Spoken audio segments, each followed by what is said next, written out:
এখন বাজারে যদি এভাবে প্রোগ্রেস হয় তাহলে আমরা কৃষক মারা যাবো। এবার আমের দাম তুলনামূলক খুবই কম, মানে 1500-1600 টাকা, প্রায় অনেক ঘাটতি পড়ছে আমে, আমাদের লস হচ্ছে এবার। বাজারে প্রচুর আম আমদানি আছে, তো গতবারের থেকে এবার একটু আমের দিক থেকে কম। আর তার মূল কারণ হচ্ছে আমাদের এখানে, তারপর সাতক্ষীরা, রাজশাহী মোটামুটি সব ডেট এক হয়ে গেছে, ব্যাপার একটু কম আসছে আমাদের এদিকে। ভাই আমের ক্যারেটে 3 কেজি করে আম বাদ দিচ্ছে, আপনার ক্যারেট সহ যে ক্যারেটের ওজন মাত্র 1.5 কেজি, 48 মূল নিচ্ছে। আবার আমের বাজার নাই, ধরেন এই 400-500 টাকা মূল আম, গৃহস্থ মরি শেষ।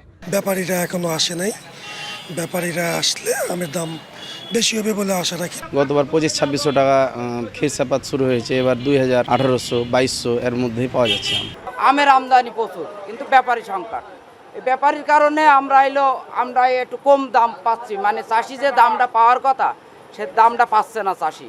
এক একটা গাছের বয়স 50 বছর, 60 বছর।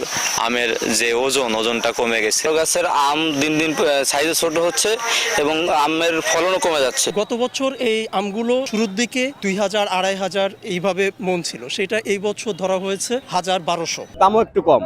এই দামে আপনার আম বিক্রি করে আপনি 600 টাকা মন, 500-700 টাকা মন আম বিক্রি করে লাভ হবে না, লসই যাবে। সরকার যদি আমের দাম ধরতে দিবে, সরকারি কোনো একটা ব্যবস্থা করে, তাহলে আমাদের বাঁচবো, না হলে আমাদের বাঁচন নেই। আমের দাম আপনার সেরকম নাই, কারণ কাস্টমার কম, ঈদের পর লোকজন নামেনি। যত খরচ তাতে কিভাবে কৃষক বাঁচবে? কৃষক তো লস এই বছর। 48 মন, 3 কেজি ক্যারেট বাদ, এভারেজে 1 মনে 52 কেজি আম লিচ্ছে। উপায় নাই, বাজারে দেখছেন তো কোনো পার্টি নাই, আম কেনার লোক নাই। আমের আমদানি ভালো, তবে বাজারটা একটু কম।